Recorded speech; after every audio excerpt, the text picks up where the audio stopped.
Captain Rex Boulder had seen a lot of stupid things in his 30 years hauling cargo across the galaxy, but this particular expedition was shaping up to be a real prize winner. He stood in the cramped observation deck of his freight hauler, the Rusty Venture, watching Professor Quill Bendrite bounce around the ancient ruins like a caffeinated squirrel. "Oh my stars, Rex. Do you realize what we've found here?" Quill practically vibrated with excitement, his wild gray hair making him look like he'd stuck his finger in a plasma conduit. "This is clearly a pre-Exodus human settlement. The architectural patterns, the material composition, it's absolutely extraordinary." Rex took another sip of his coffee, which had gone cold an hour ago. "Yeah, extraordinary. A bunch of rocks on a dead planet. My cargo manifest says we're supposed to pick up dilithium crystals, not play archaeologist with Professor Nutty here."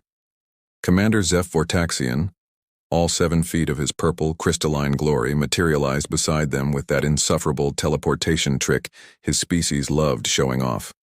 "Captain Boulder, your pessimism is noted but irrelevant.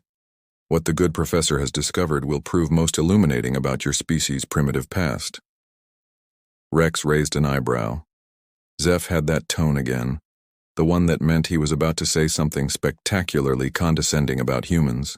It was like listening to an opera singer with a superiority complex. "Behold!" Zeph gestured dramatically toward the central chamber where Quill was practically hyperventilating over a smooth, metallic pedestal. "Your ancestors' feeble attempts at technology. Observe how crude, how elementary their efforts were compared to our modern galactic standards." The object in question didn't look like much to Rex. It was roughly cylindrical, about the size of a beer keg, with a matte black surface that seemed to absorb light. No buttons, no obvious interfaces, no blinking lights. Just smooth metal sitting there like the galaxy's most boring paperweight.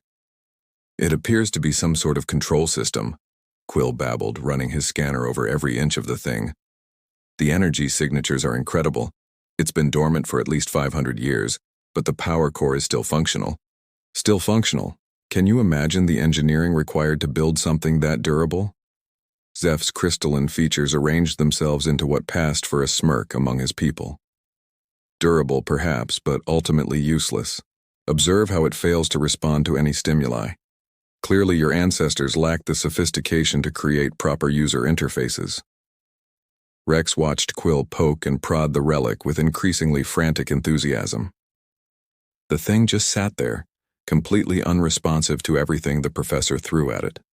Sonic resonance, electromagnetic pulses, thermal variance, you name it. The relic had the personality of a particularly stubborn rock. "This is fascinating," Quill announced, completely missing the irony. "It's not responding to conventional activation methods. The security protocols must be incredibly advanced."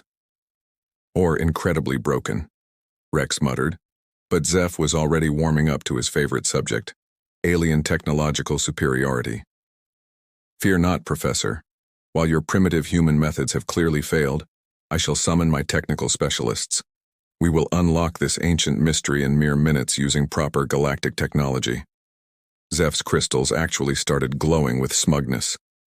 "You will witness true technological mastery."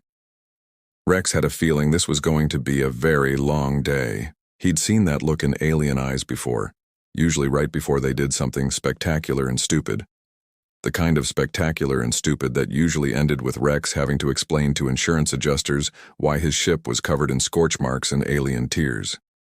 "Great," Rex said, settling into his observer's chair with his coffee. "This should be entertaining." Within the hour, Zeph's ship had docked with the Rusty Venture, and Rex found himself watching what could generously be called a technological circus. Tecton Gearwiz, Zeph's lead tech specialist, had arrived with enough equipment to stock a small electronics store and an ego that could power a small moon. "Greetings, primitive humans," Tecton announced, his forearms gesturing wildly as his beetle-like shell gleamed under the chamber's lights. "I am Tecton Gearwiz, master of 17 different technological disciplines, and holder of 43 patents in quantum mechanics. This ancient human artifact presents no challenge to one of my caliber." Dr. Marina Flux, who'd been quietly running her own scans in the corner, looked up from her datapad with the kind of expression usually reserved for watching someone about to walk into a glass door. Right. Because clearly 500 years of human engineering is no match for your 2 weeks of technical training. 2 weeks? Tecton's mandibles clicked indignantly. I'll have you know I studied at the prestigious Galactic Institute of Advanced Technologies for 3 full cycles. Wow, 3 whole cycles, Marina deadpanned. I'm sure those 6 months of education make you infinitely qualified to decode pre-Exodus human technology. Rex snorted into his coffee. He liked Marina. She was one of those rare scientists who actually had common sense, probably because she'd spent enough time around aliens to develop a healthy skepticism about their supposed superiority. But Tecton was already setting up his equipment, muttering about ignorant human skepticism, while assembling what looked like a cross between a medical scanner and a disco ball. Observe as I interface with this primitive system using quantum harmonic resonance. The device powered up with an impressive light show, humming and beeping importantly as Tecton manipulated holographic controls with all 4 hands. You see, the quantum frequency of Zephyrian technology operates on wavelengths far beyond human comprehension. This relic will respond to our superior understanding of interdimensional physics. The disco ball shot a beam of swirling energy at the human relic. The relic sat there completely unimpressed. Tecton frowned, adjusting dials frantically. The frequency must be calibrated for this specific artifact. 1 moment. 20 minutes later, the relic was still ignoring him completely, but Tecton had managed to accidentally activate the ruin's emergency lighting system, which was now flashing red and playing what sounded like an ancient human fire alarm.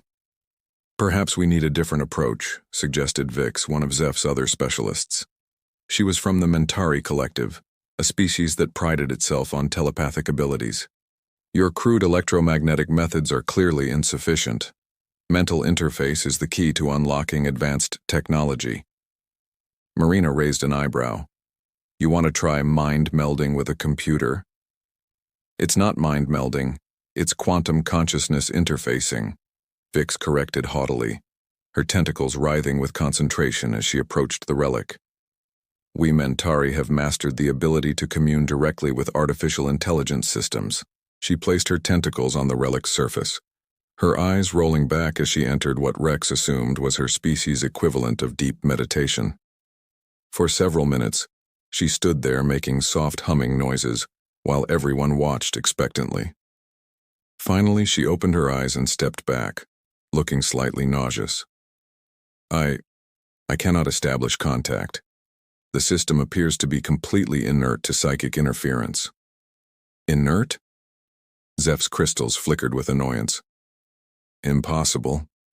Mentari psychic abilities are renowned throughout 17 sectors. Maybe, Rex suggested helpfully, the computer just doesn't want to talk to you.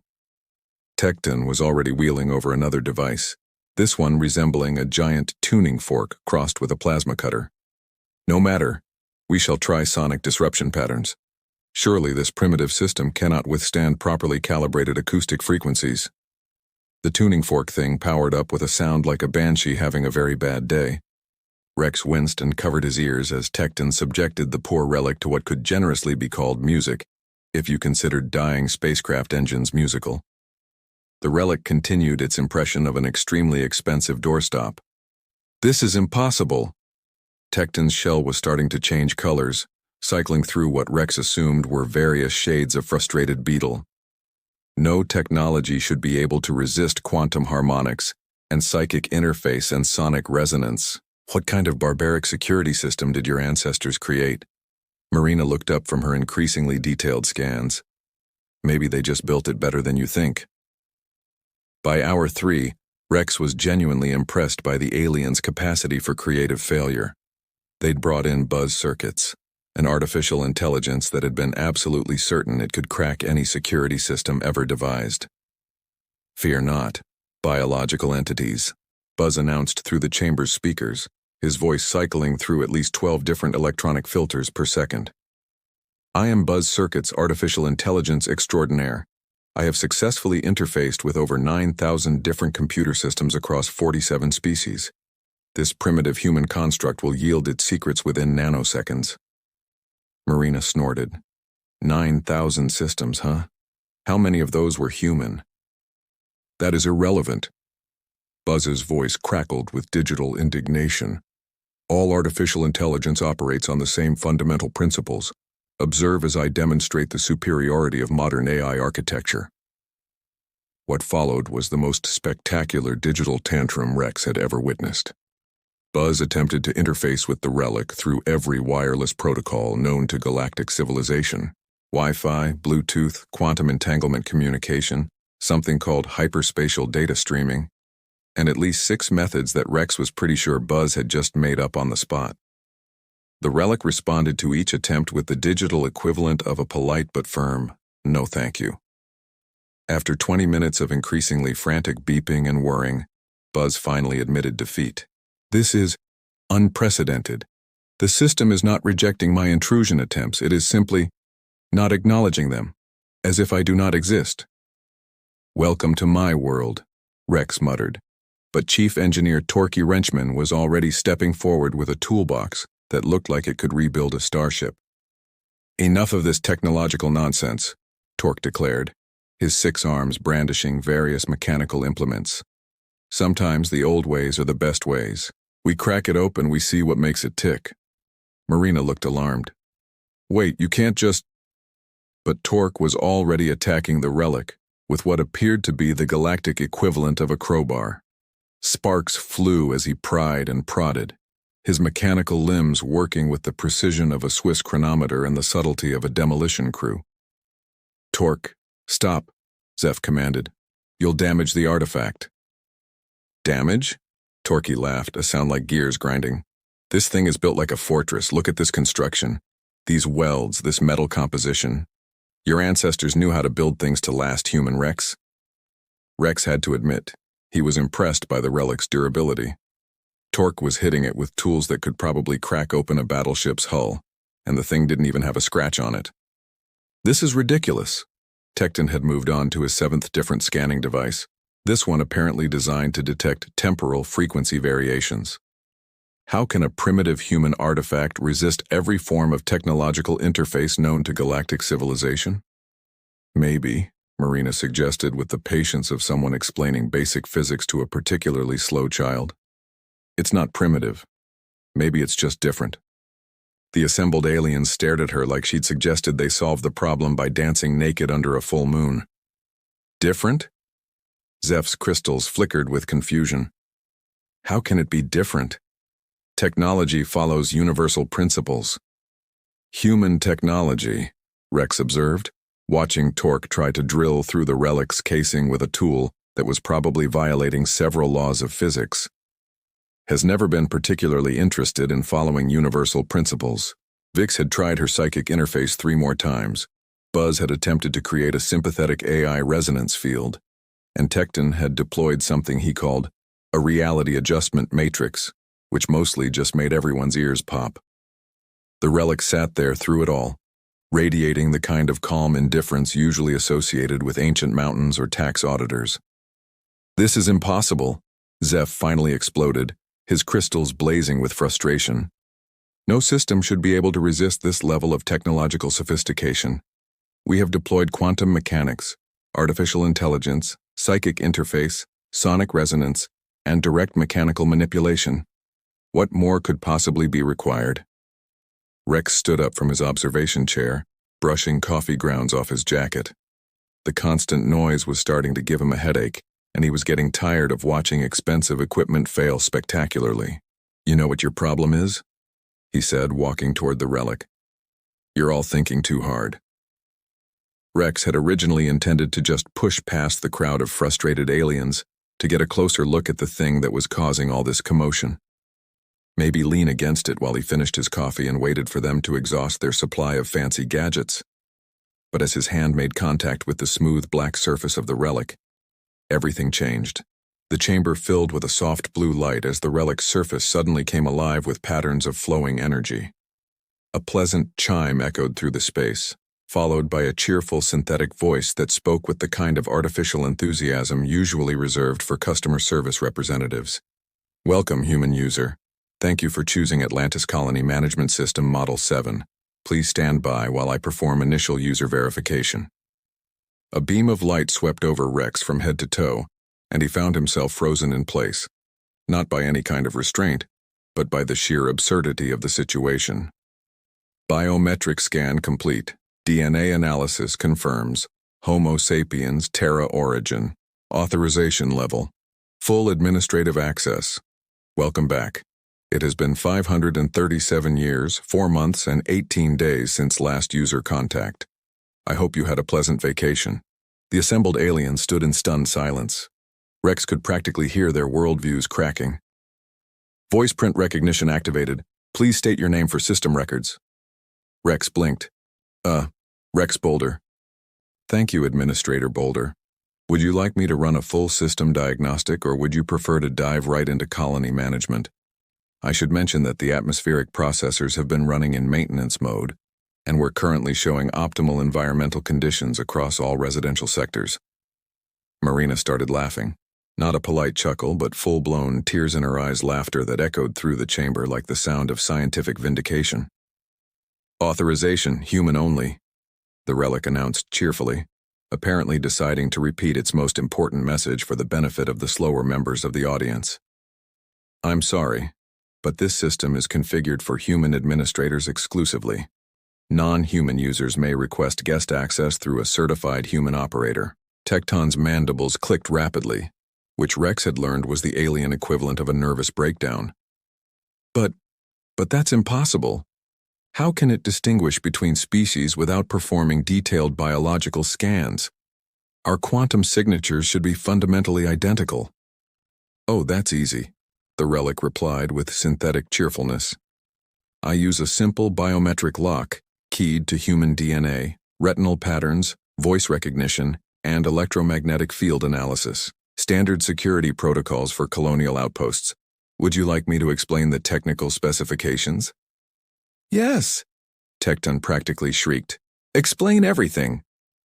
I'm sorry, but that information is classified for non-human users. Administrator Boulder, would you like me to provide technical specifications to your guests? Rex looked around at the assembled aliens, all of whom were staring at him with expressions ranging from desperate hope to existential crisis. Nah, I think they've suffered enough. Zeph's crystals had gone completely dark, which Rex assumed was the equivalent of a dead faint. 500 years, he whispered. 500 years of technological advancement, and we were defeated by biometric locks? Standard biometric locks, the Relic corrected helpfully.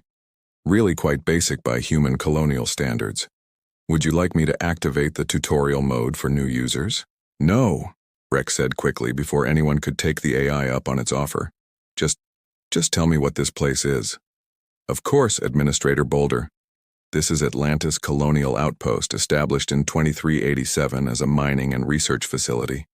Current population 0 pending your arrival. Colony status: suspended animation mode, awaiting administrator reactivation. Shall I begin revival procedures? Rex pinched the bridge of his nose. Suspended animation mode? Yes, sir. The colony entered emergency hibernation protocol approximately 500 years ago, when the last administrator, Jennifer Vasquez, reported a family emergency that required immediate departure. The system has been maintaining optimal conditions for human habitation while awaiting administrative return. Marina had finally stopped laughing long enough to gasp out, "They've been trying to hack into someone's house." The revelation that they'd essentially been trying to break into a perfectly functional human colony that was just temporarily unoccupied hit the alien delegation like a freight train made of embarrassment and wounded pride. A house? Zeph's crystals flickered weakly. This entire time we've been attempting to infiltrate someone's residence? Not just a residence, the Relic corrected with mechanical precision. Atlantis Colonial Outpost is a fully integrated mining, research, and habitation facility designed to support up to 1,500 human colonists. Though I suppose you could call it a very large house if you wanted to be technically inaccurate. Tecton was having what could politely be described as an intellectual crisis. His shell had cycled through approximately 17 different color combinations, and 2 of his 4 arms were twitching uncontrollably. But the complexity of the security system, the advanced nature of the technology, how can this be mere residential access control? Marina pulled up her datapad, which was now displaying detailed readouts about the facility's systems. Actually, it's not that advanced. It's just well-engineered. Look at this architecture. Simple, robust, designed for long-term operation with minimal maintenance. Classic human colonial tech. Simple. Buzz's voice crackled through the speakers, climbing several octaves into what Rex assumed was the AI equivalent of hysteria. Simple. I am a Class 7 artificial intelligence with quantum processing capabilities across 14-dimensional matrices, and I was completely unable to interface with this simple system. That's because you were trying to interface with a toaster using rocket science, Marina explained patiently. Human colonial systems were designed to be foolproof, literally. They had to work for people who might not have advanced technical training. So they made them resistant to complex intrusion attempts, Rex realized, finally understanding what he was looking at. The more complicated your hack, the more likely you were to be locked out. Exactly, the Relic chimed in. Security through simplicity. The system recognizes human users through basic biological markers and ignores all non-essential interface attempts. Foreign technology is classified as potentially hostile and therefore filtered out. It's quite elegant, really. Vix, who had been silent since her telepathic failure, finally spoke up. You mean to tell me that my psychic abilities were classified as hostile? Not hostile, the Relic corrected, just foreign. The system doesn't recognize Mentari thought patterns as human communication, so it simply doesn't respond. Like trying to start a car by singing to it. The car isn't broken, you're just using the wrong interface. Torque had stopped trying to dismantle the Relic and was now staring at his tools like they'd personally betrayed him. But my mechanical analysis systems are state-of-the-art, certified by the Galactic Engineering Council. I'm sure they're very impressive, the Relic said with the kind of polite condescension usually reserved for children showing off crayon drawings. But this system was designed to resist unauthorized physical modification. The harder you try to break in, the more secure it becomes. Rex was starting to appreciate the twisted genius of whoever had designed this thing. So it's like a Chinese finger trap. The more you struggle, the more stuck you get. An apt analogy, Administrator Boulder. Would you like me to explain the philosophical principles behind defensive colonial architecture? Pass, Rex said quickly. What I'd really like to know is why this place was listed as a dead world in the navigation charts. Oh, that's simple. When Administrator Vasquez departed, she filed a temporary suspension notice with Galactic Survey. The colony was classified as temporarily inactive, pending administrative return. After 500 years without contact, it was presumably reclassified as abandoned. Presumably. I don't have access to current Galactic Survey records, Administrator. My communication arrays have been in sleep mode since the departure. Would you like me to re-establish contact with the Colonial Administration Network? Marina looked up from her increasingly detailed analysis of the facility systems. Rex, do you realize what this means? This isn't just a colony. Look at these mineral surveys, these research databases. This place is sitting on the largest dilithium deposit in 3 sectors. Rex's entrepreneurial instincts, which had been dormant since the aliens arrived, suddenly perked up like a hunting dog catching a scent. Is that so? Zeph, who had been spiraling through what appeared to be the 7 stages of alien grief, suddenly snapped back to attention. Dilithium? This world contains dilithium deposits? According to the geological surveys in my database, yes, the Relic confirmed. Atlantis Colonial Outpost was established primarily to oversee mining operations in the Meridian Range, approximately 50 kilometers to the northeast. Current estimated reserves, approximately 40 million tons of refined dilithium crystal. The silence that followed this announcement was the kind usually reserved for funeral homes and tax audits. 40 million tons, Tecton whispered, his shell now a color that Rex was pretty sure wasn't naturally occurring in any known species. We've been trying to hack into a dilithium mine. The most valuable dilithium mine in known space, Marina added helpfully. And it's been sitting here operational this whole time, just waiting for someone with the right DNA to show up and turn it back on. 3 hours later, Rex was sitting in the colony's surprisingly comfortable administrative center, sipping genuinely good coffee from the automated dispensary while watching a steady stream of alien ships departing through the observation window. Word had apparently spread quickly through the galactic community that the mysterious alien artifact was actually just a human answering machine with a very good security system. You know, Marina said, settling into the chair across from Rex's desk with her own cup of coffee. I have to admit, this is probably the most human thing I've ever seen. What, accidentally terrifying the entire galactic community with our security system? Building a system so simple and obvious that advanced civilizations literally couldn't figure it out because they were thinking too hard. Marina raised her cup in a mock toast. Leave it to humans to create the most impenetrable security system in the galaxy by accident. The Relic, which Rex had learned was actually named Alice, chimed in from the wall speakers. I wouldn't say it was entirely accidental, Dr. Flux. Colonial engineers specifically designed these systems to be resistant to alien interference. They were quite concerned about hostile infiltration. Hostile infiltration by people trying to fix the air conditioning, Rex noted.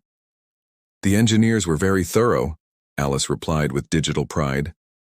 Though I must say, the level of frustration your visitors displayed was quite entertaining. I haven't had that much fun since Administrator Chen tried to reprogram my personality matrix in 2391. Rex had already established contact with the Colonial Administration Network, which had been very excited to learn that Atlantis Colony was not only still operational, but also sitting on what was apparently the most valuable mineral deposit in human space. The paperwork to reactivate his administrator status would take about 6 weeks, but the preliminary mining rights were already being processed. So what's the plan? Marina asked. You going to become a colonial administrator? Rex considered this. The colony was completely automated. The mining equipment was state-of-the-art by any century's standards, and Alice seemed perfectly capable of handling the day-to-day operations. Plus, the profits from a 40-million-ton dilithium deposit would probably keep him comfortable for several lifetimes. I figure I'll set up operations, maybe hire a few people to help run things. Alice can handle most of the technical stuff, and I've got enough experience with cargo hauling to manage the logistics. Rex grinned. Besides, someone has to be here to help future alien visitors understand why they can't hack our toaster. Speaking of which, Alice interjected, I should probably mention that Commander Zeph left a rather substantial consulting fee in the colony's operational account. Apparently he was quite embarrassed by the whole incident and wanted to compensate you for the inconvenience. Rex raised an eyebrow. How substantial? Enough to upgrade the colony's defensive systems and maybe invest in some marketing. I was thinking we could advertise ourselves as the galaxy's most secure data storage facility. Marina nearly choked on her coffee. You want to turn this into a business? Why not? Rex shrugged. Apparently, we've already proven that our security system can stop the most advanced alien technology in the galaxy. That's got to be worth something to people who want to keep their data safe. Plus, Alice added, with what Rex was beginning to recognize as her version of mischief, I've been analyzing the technological approaches your visitors used today. I'm fairly confident I could upgrade our security protocols to be even more effective against future intrusion attempts. Marina looked between Rex and the AI with growing amusement. You realize what you're suggesting? You want to weaponize human technological simplicity against alien over-engineering. I prefer to think of it as celebrating our cultural differences, Rex said diplomatically. We keep things simple and effective. They keep things complicated and impressive. Everyone wins. Outside the observation window, the last of Zeph's fleet was disappearing into hyperspace, probably carrying word throughout the galaxy about the humans' impossibly advanced security system that had baffled their finest minds. Rex had a feeling that particular story was going to grow in the telling. You know what the best part of this whole thing is? Rex said, settling back in his chair with satisfaction. 6 months from now, there are going to be alien technology experts across the galaxy trying to figure out how to build security systems as elegant and sophisticated as ours. And they'll all be trying to make it more complicated, Marina observed. Exactly. Rex raised his coffee cup in a toast. Here's to human ingenuity, solving tomorrow's problems with yesterday's solutions, one confused alien at a time. Alice's speakers crackled with what could generously be called electronic laughter. I'll drink to that, Administrator Boulder, metaphorically speaking, of course. Through the window, the twin suns of the Atlantis system were setting over the mountain range that contained 40 million tons of the galaxy's most valuable mineral, protected by a security system that had defeated the finest alien technology, simply by being exactly what it appeared to be. A door that only opened for the right person. Sometimes, Rex reflected, the universe had a pretty good sense of humor.